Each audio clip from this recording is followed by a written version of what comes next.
बिस्मिल्लाहिर्रहमानिर्रहीम। अस्सलाम वालेकुम रहमतुल्लाहि वबरकातुहू। शार्ट से पिक्चर्स को फॉलो करने वाले प्यारे भाइयों, बुज़ुर्गों और दोस्तों, अल्लाह से उम्मीद है कि आप खैर वाफियत के साथ, ईमान यकीन की मुकम्मल सलामती के साथ होंगे। अल्लाह के अहकामात को पूरा करना, नबी अलैहिस्सलाम के तरीक़ों के मुताबिक ज़िंदगी गुजारना ही एक मुसलमान की शान है।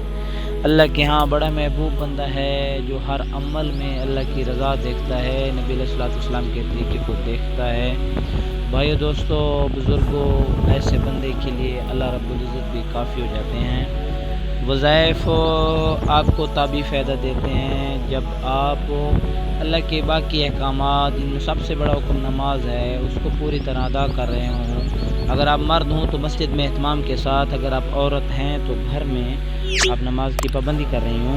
तो भाइयों, बुज़ुर्गों, दोस्तों, रिज़्क़ की तंगी का मामला हो, बे औलादी का मसला हो, फ़क्र फाका का मसला हो, गमों और टेंशनों ने घेर लिया हो, तो बहुत ही ज़बरदस्त अमल हामीम ला यंसुरून का अमल है।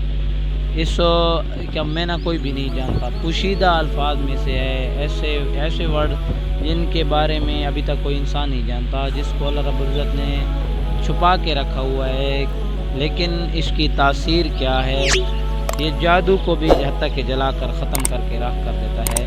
अगर आप बीमार हैं, परेशान हैं, अव्वल आखिर दुरूद शरीफ को पढ़कर, कसरत के साथ पढ़कर, हामीम ला यंसुरून, हामीम ला यंसुरून, हामीम ला यंसुरून, हाथ उठे हुए हों, निदामत हो, आंखों से आंसू बह रहे हों, और हर वक्त ये विर्द हो, हामीम ला यंसुरून, हामीम ला यंसुरून। इसको आप 30 दिन, 40 दिन या 41 दिन पढ़कर आप अपनी सारी हाजतों को पूरा करवा सकते हैं। हर हाजत के लिए अमल है, जबकि पहले बता दिया है जादू का मसला है, रिज़्क़ की तंगी का मसला है, कर्ज़ की परेशानी है, बे औलादी का मसला है, सारे मसाइल का हल है। ये एक ऐसा सबब है जो आप अल्लाह रब्बुल इज़्ज़त के साथ मामला कर रहे हैं। दुनिया के असबाब पर तो बंदों को यकीन होता है, लोग करते हैं, लेकिन रब के साथ मामला करके देखें, हैरान रह जाएंगे। रब सबसे पहले मदद के लिए कहते हैं लब्बैक या बदी। तो इंशाल्लाह इस तरह की एक नई वज़ाइफ की वीडियो के साथ आपकी खिदमत में हाजिर होंगे। तब तक के लिए अल्लाह हाफ़िज़।